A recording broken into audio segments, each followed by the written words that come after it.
السلام علیکم ناظرین. آج ہمارے ساتھ یووا ساتھی ایکسکلوزیو میں جناب مولانا رضی اسلام ندوی صاحب ہیں. مولانا ایک معروف شخصیت ہیں ہندوستان کی, انہیں ہم بخوبی جانتے ہیں. میں آپ کا مختصر تعارف کرا دوں. مولانا فی الوقت سیکرٹری ہیں جماعت اسلامی ہند کے, ساتھ ہی آپ نائب صدر ہیں تصنیفی اکیڈمی کے, آپ جنرل سیکرٹری ہیں شریعہ کونسل کے, اور آپ ساتھ ہی آل انڈیا مسلم پرسنل لا بورڈ میں افتاء کمیٹی کے ممبر ہیں.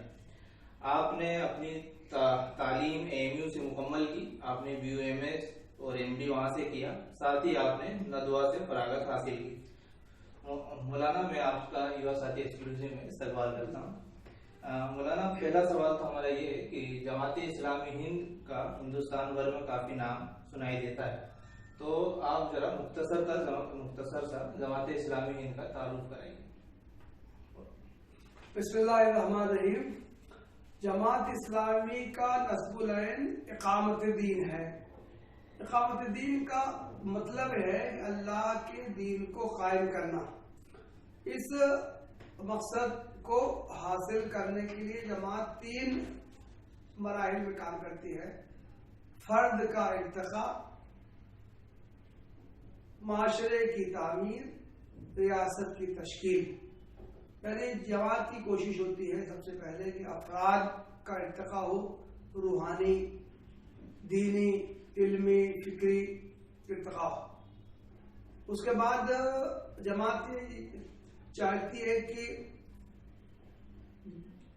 جس سماج میں افراد رہتے ہیں ان کی اسلامی خطوط پر تعمیر ہو, کتاب و سنت کی روشنی میں وہ اپنی زندگی کو گزارے. اور جماعت کا نصب العین یہ ہے کہ جب سماج کی کتاب و سنت کی بنیاد پر اسلامی تعلیمات کی روشنی میں جب سماج کی تشکیل پائے گا تو پھر آخری مرحلہ جو ہے ریاست کی تشکیل, یعنی کہ ریاست ہے وہ اس کی سرگرمیاں بھی کتاب و سنت کی روشنی میں انشاءاللہ انجام پائیں گی. مولانا جیسا کہ آپ صوبہ اسلامی معاشرہ کے ذمہ دار ہیں, تو یہ صوبہ ہندوستانی مسلمانوں کے لیے کیا کچھ کام کر رہا ہے اور کیا کچھ کام آگے کرنے والا ہے؟ جماعت کی سرگرمیاں بہت سے شعبوں میں ہیں. شعبہ دعوت جو اللہ کے بندوں تک اللہ کا پیغام پہنچانے کی کوشش کرتا ہے. رفاہی خدمات کا شعبہ ہے, تعلیم کا شعبہ ہے, میڈیا کا شعبہ ہے. اسی طرح کا جماعت کا ایک اہم شعبہ ہے جو اسلامی معاشرہ کے نام سے ہے, یعنی اصلاح معاشرہ. جماعت تو چاہتی ہے کہ مسلمانوں کا معاشرہ جو وہ ہے وہ حقیقی معاشرہ بنے, اور جو مختلف رسوم و رواج جو عام ہیں ان سے مسلمان اشتراک کریں. اس کے لیے جماعت کا یہ شعبہ مختلف سرگرمیاں انجام دیتا ہے. چھوٹے بچوں کے لیے بزم اطفال قائم کیا گیا ہے کہ جو بچے بالکل چھوٹے ہوں ان کے ذہنی سطح کے مطابق ان کے سامنے اسلام کی تعلیمات آئیں اور اسی طرح ان کی نشر و نما ہو.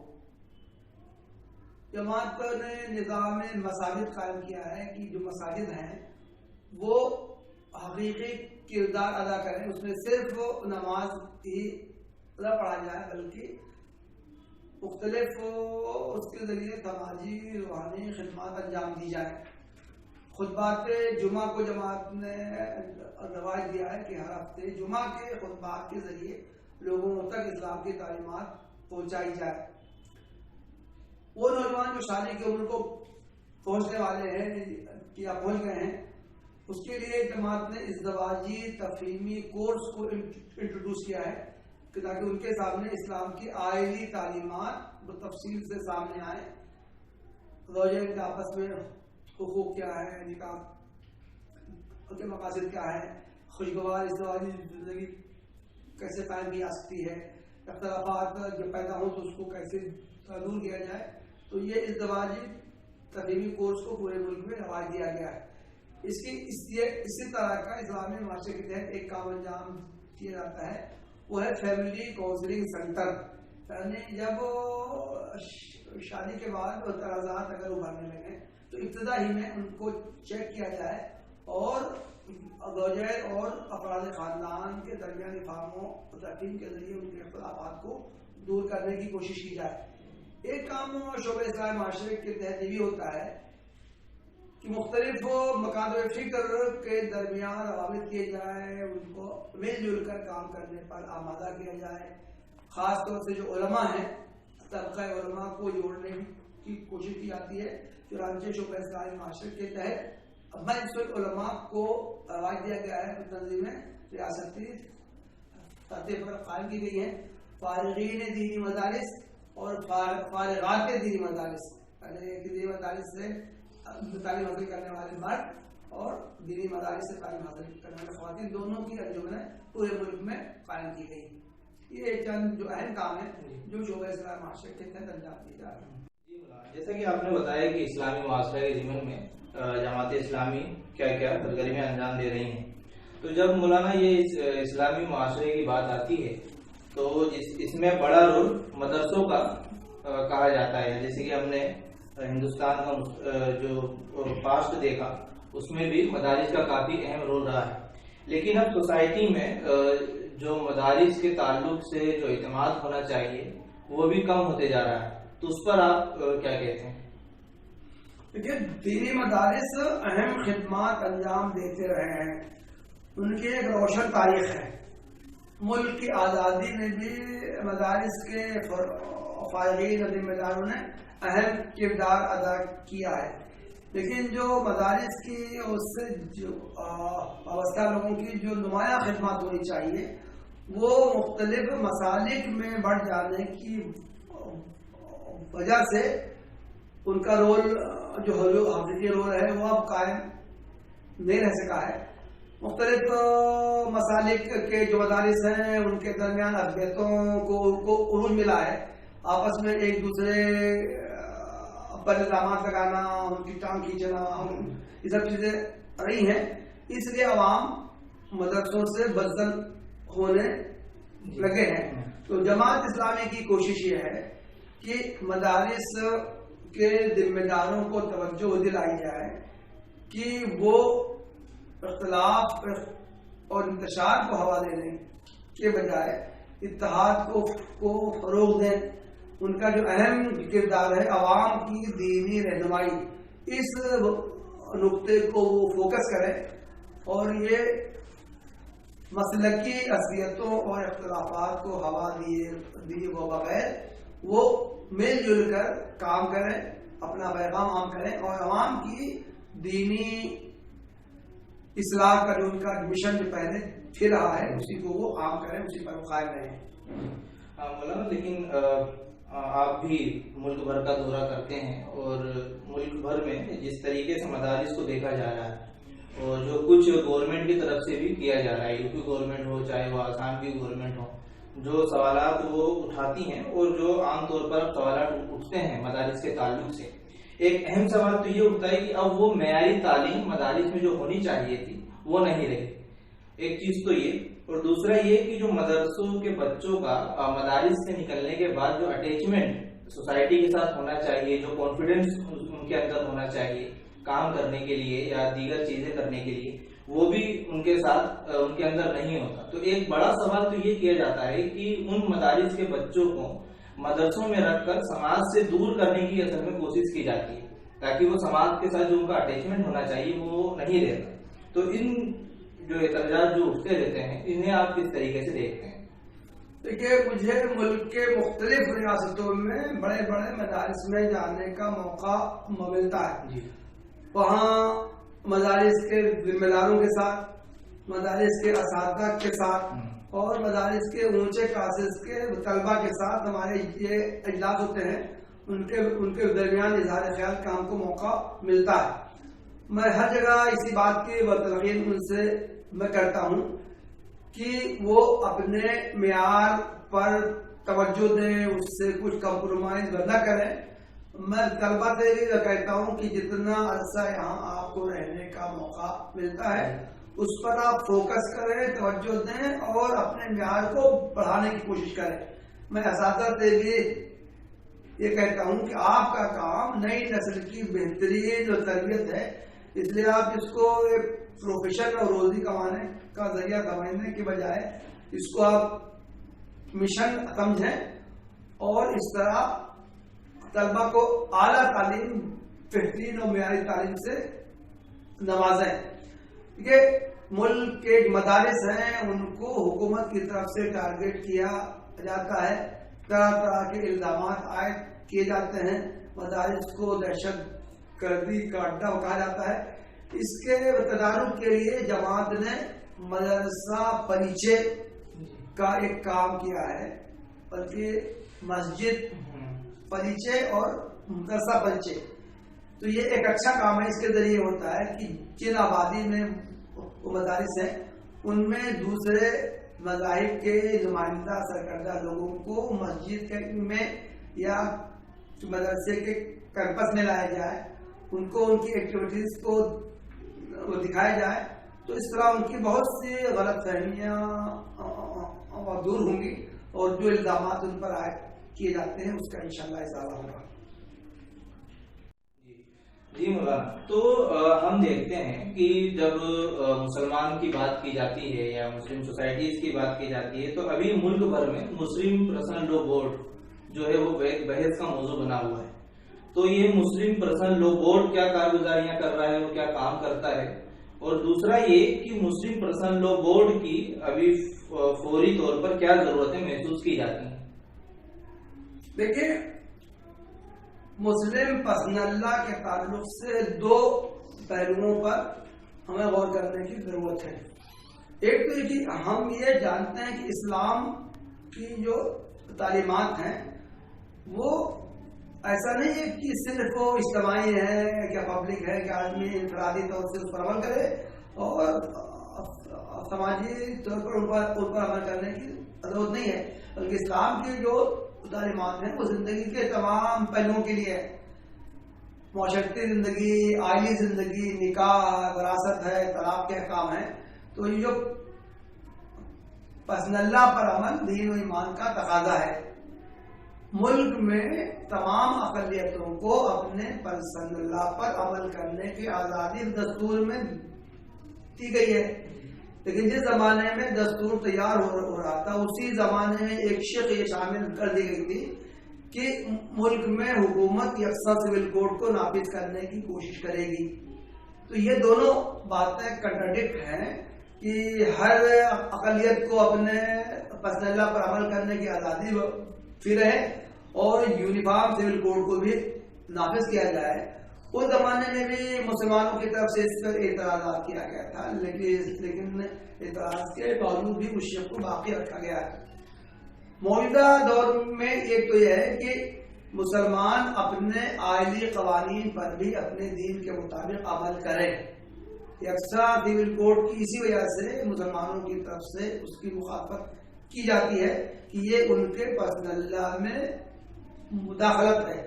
تو مسلم پرسنل لا بورڈ جو ہے اس کا بھی کام یہی ہے کہ اسلام کے جو آئینی قوانین ہیں، تعلیمات ہیں، اس پر مسلمانوں کو عمل کرنے کی آزادی دی جائے اور ملک کی عدالتوں میں جہاں کہیں بھی اس کے خلاف کوئی فیصلہ ہوتا ہے تو مسلم یہ جو بورڈ ہے وہ ایکٹیو ہوتا ہے اور اس کے خلاف اپیل کرتا ہے، پیروی کرتا ہے اور اس طرح اس قانون کو اس کورٹ کے فیصلے کو وہ چیلنج کرتا ہے اور اس کو ختم کرانے کی وہ کوشش کرتا ہے. مولانا، لیکن یہ پرسنل لا بورڈ کی جب بات کی جاتی ہے تو معاشرے کی طرف سے کچھ چیزیں اس طرح کی بھی آتی ہیں کہ پرسنل لا بورڈ کو جس طریقے سے کام کرنا چاہیے تھا یا جو ان کی کارگزاریاں ہونی چاہیے تھی وہ نہیں کر سکیں، اور جو گورنمنٹ کے سامنے ہمیں جس طریقے سے فائٹ کرنے چاہیے تھی وہ ہم اس میں کامیاب نہیں ہو سکیں. تو اسے آپ کس طریقے سے دیکھتے ہیں؟ دیکھیے، ایک بات یہ واضح کرنی چاہیے کہ پرسنل لا بورڈ جو ہے، بورڈ کا کام صرف آئلی قوانین جو خاندانی جو قوانین ہے اس ہی حد تک محدود ہے. مسلمانوں کے ساتھ جو ملک میں دوسرے میدانوں میں جو زیادتیاں ہو رہی ہیں، حق تلفیاں ہو رہی ہیں، ان کو ان کے بنیادی حقوق سے محروم کیا جا رہا ہے، اس کے بارے میں آواز اٹھانے کا دائرہ مسلم پسندہ بورڈ کا نہیں ہے۔ مسلم پسندہ بورڈ نے یہ شروع سے یہ طے کر رکھا ہے کہ صرف مسلمانوں کے آئلی قوانین ہی میں جب کبھی کوئی مداخلت کی جائے گی، اس کے خلاف کوئی قانون بنایا جائے گا، تب مسلم پسندہ بورڈ جو ہے اس کے خلاف آواز اٹھائے گا۔ چنانچہ 1973 میں جو متبنہ بل یعنی لے پالک، کسی کو اگر لے پالک بنا جائے تو اس کو وہ تمام حقوق حاصل ہو جاتے ہیں جو حقیقی بیٹے کے ہوتے ہیں۔ وہ قانون جب پاس ہوا تھا تو اسی وقت یہ مسلم پسندہ بورڈ کی تشکیل ہوئی تھی، اس کی مخالفت کی گئی تھی اور اس طرح اس کی کوششوں سے مسلمانوں کو اس سے مستثنا کیا گیا تھا۔ اسی طرح بعد میں 1985 کے آس پاس میں جو نفقہ مطلقہ کا جب ایک موضوع تھا کہ طلاق اور عدت کے بعد بھی شوہر کو پابند کیا گیا تھا کہ وہ مطلقہ بیوی کا نفقہ تا زندگی برداشت کرے، اس وقت بھی مسلم پسندہ ایکٹیو ہوا تھا، اس نے پورے ملکی سطح پر اس کے خلاف احتجاج کیا تھا اور یہاں تک کہ اس کا بھی نفاذ مسلمانوں سے ختم کر دیا گیا تھا۔ تو اس طرح کے جب کوئی قانون جب پاس ہوتا ہے جس سے کہ کسی عدالت کا کوئی فیصلہ مسلمانوں کے پسندہ سے ٹکراتا ہے، تبھی بورڈ ایکٹیو ہوتا ہے، ایکشن لیتا ہے اور اس کے خلاف احتجاج کرتا ہے، اس کو ختم کرنے کی کوشش کرتا ہے۔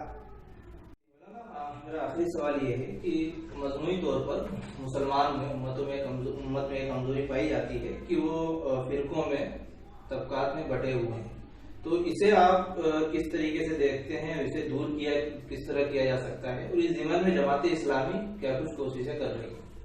دیکھیے، یہ امت کا المیہ ہے کہ اتحاد و اتفاق پر جتنا زور دیا گیا تھا قرآن میں، حدیث میں، اللہ تعالیٰ کا ارشاد ہے واعتصموا بحبل اللہ جمیعا ولا تفرقوا، سب مل جل کر اللہ کی رسی کو پکڑو اور اختلاف اور تفرقہ میں مت پڑو۔ تو جتنا قرآن حدیث میں اتحاد کی بات کی گئی تھی، اختلاف سے دور رہنے کی تاکید کی گئی تھی، افسوس یہ ہے کہ عملی صورتحال یہ ہے کہ مسلمانوں کے اندر طبقاتی اختلافات ہیں، مسلکی اختلافات ہیں، دینی تنظیموں سے وابستگی کے اختلافات ہیں، اور یہ اختلافات بسا اوقات اتنے زیادہ بڑھ جاتے ہیں کہ آپس میں مختلف گروہوں کے درمیان ٹکراؤ کی نوبت آ جاتی ہے۔